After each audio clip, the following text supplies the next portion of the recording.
குருவடிகளே சரணம். Hello friends and viewers, எல்லாருக்கும் வணக்கம். 14 சித்தர்கள் பாடல் வரிசையில் பட்டினத்தார் அவர்களுடைய பாடல்களும் அதற்கான விளக்கமும் பார்த்துட்டு இருக்கோம். இப்போ நம்ம பார்க்க போற பாடல் நெஞ்சோடு இரங்கல் என்ற தலைப்பின் கீழ் வரும் 25வது பாடல்.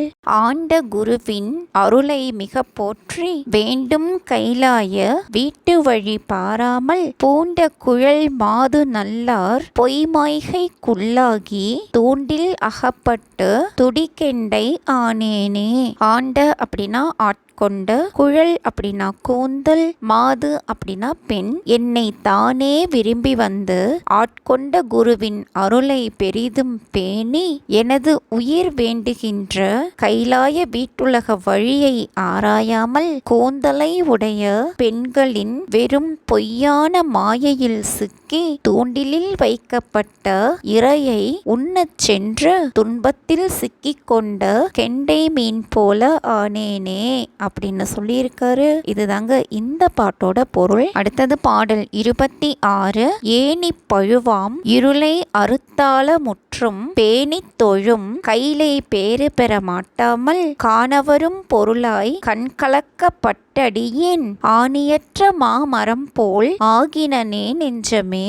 ஏனி பழு அப்படின்னா ஏனியின் படி, இருள் அப்படின்னா அறியாமை என்னும் குற்றம், ஆணி அப்படின்னா ஆணிவேர். என் உள்ளமே நம் இருள் குற்றத்தை நீக்கி நம்மை ஆட்கொள்வதற்கு நம் குரு உரைத்தவை வீட்டுலகில் ஏறுவதற்கு முழுவதும் ஏனியின் படி போன்றவையே ஆகும். யான் அவற்றை பேணி தேவர்களும் வணங்கும் கைலாயமான அந்த வீட்டுலகில் ஏறி பேரின்பம் என்ற பேற்றை பெற இயலாது அந்த வீடு பேறு இப்போது காண்பதற்கு அரிய பொருளானது. எனவே ஆணிவேரற்று மாமரம் போன்று வீழ்ந்தேன் அப்படின்னு சொல்லியிருக்காரு. இதுதாங்க இந்த பாட்டோட பொருள். அடுத்தது பாடல் 27. கோத்து பிரகாசம் கொண்டுருகி அண்டமெல்லாம் காத்தபடியே கைலாயம் சேராமல் வேற்றுருவப்பட்டடியேன் வெள்ளம் போல் உள்ளுருகி ஏற்றுங் கழுவில் இருந்த பிணம் ஆனேனே.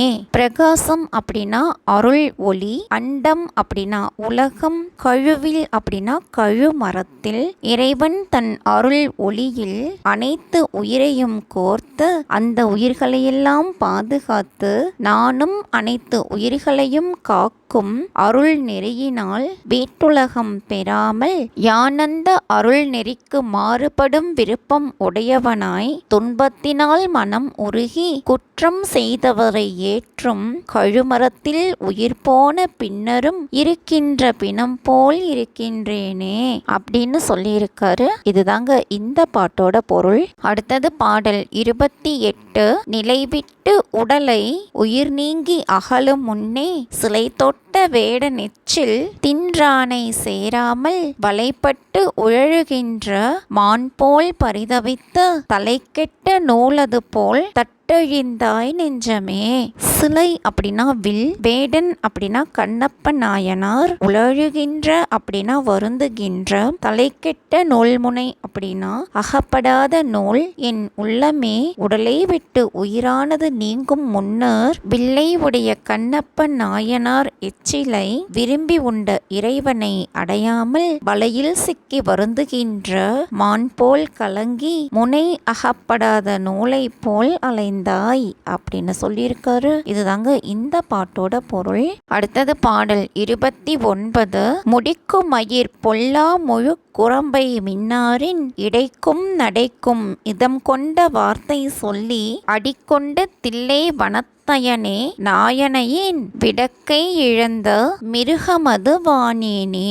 மின்னாரின் இடை அப்படின்னா மின்னல் போன்ற சிறிதான இடை, விலை மகளிரினுடைய இடைக்கு உவமையா சொல்லியிருக்காருங்க. விடக்கை அப்படின்னா இறைச்சி துண்டு, மிருகம் அப்படின்னா இங்கு நாயை குறித்து சொல்லியிருக்காருங்க. திருநடனம் இடும் அடிகளை உடைய தில்லையில் வீற்றிருக்கின்ற சிவபெருமானே நாய் போன்ற யான் இடுமயிர் இட்டு கூந்தலை முடிக்கின்ற பொல்லாப்புடைய விலைமகளிரின் அல்குலுக்காகவும் நடை அழகிற்காகவும் அவர் விரும்பும் வார்த்தைகளை கூறி தன் வாயால் பற்றியிருந்த இறைச்சியை இழந்த நாய் போல ஆகிவிட்டேன், என்னை காப்பாற்ற வேண்டும் இறைவா அப்படின்னு சொல்லியிருக்காரு. இதுதாங்க இந்த பாட்டோட பொருள். அடுத்தது பாடல் 30. பூவானர் போற்றும் புகழ் மதுரை சொக்கரது சீர்பாதம் போற்றி சிவலோகம் சேராமல் தாவாரந்தோறும் தலை புகுந்த நாய் போலே ஆகாத நெஞ்சமே அலைந்து திரிந்தாயே.